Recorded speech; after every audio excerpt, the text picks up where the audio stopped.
Virtually everyone important in my life, my family, my teachers, my girlfriend, wanted me to be a doctor. Over time, their dreams became my dreams. They convinced me I should be a doctor. But as hard as I tried, I couldn't do it.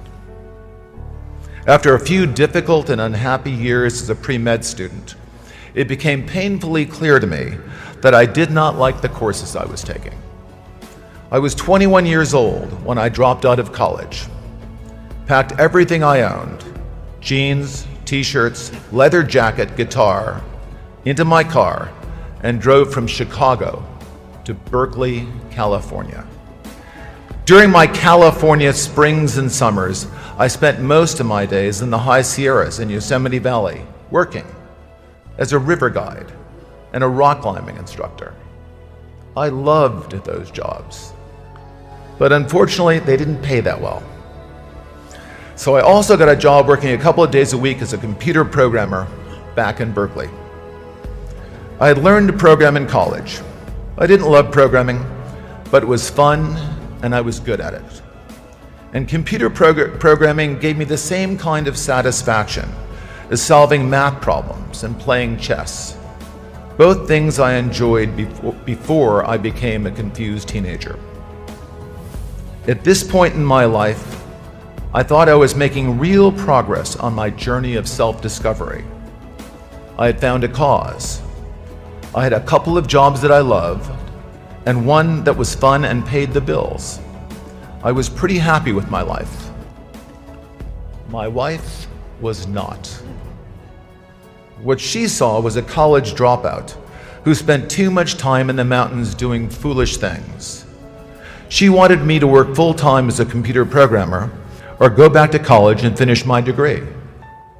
We compromised, sort of.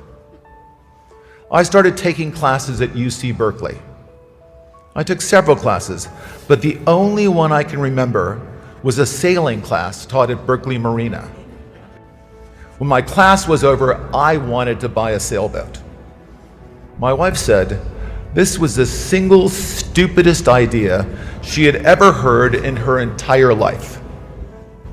She accused me of being irresponsible, and she told me I lacked ambition.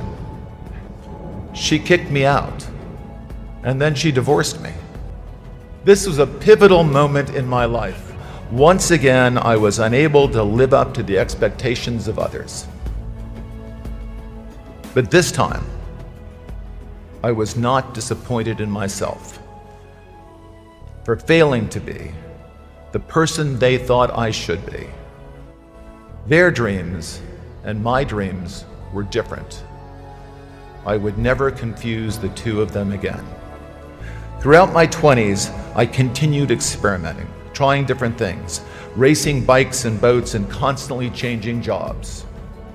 It didn't take me long to discover that the most interesting and rewarding programming jobs were found at a cluster of companies located south of Stanford University and north of San Jose. Silicon Valley was in its infancy.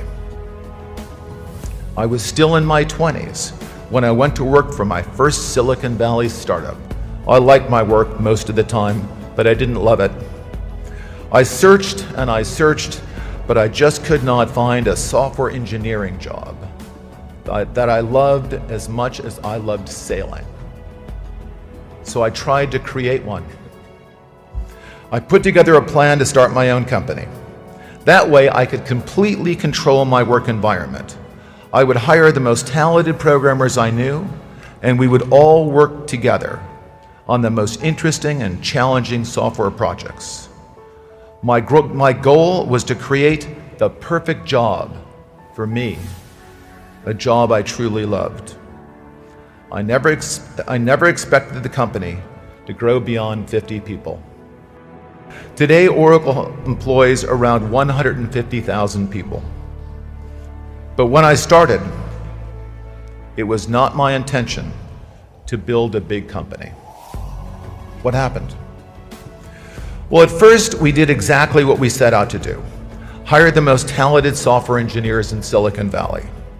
We assembled an all-star team of gifted programmers who were among the best in the world at what they did.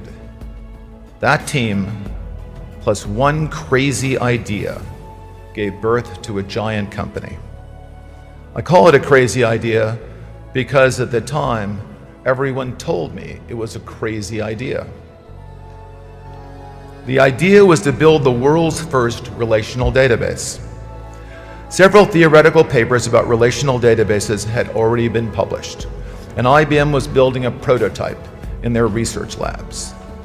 But back then, the collective wisdom of computer experts was that while relational databases could be built, they would never be fast enough to be useful. I thought all those so-called computer experts were wrong. And when you start telling people that all the experts are wrong, at first they call you arrogant, and then they say you're crazy. So remember this, graduates. When people start telling you that you're crazy, you just might be onto the most important innovation in your life.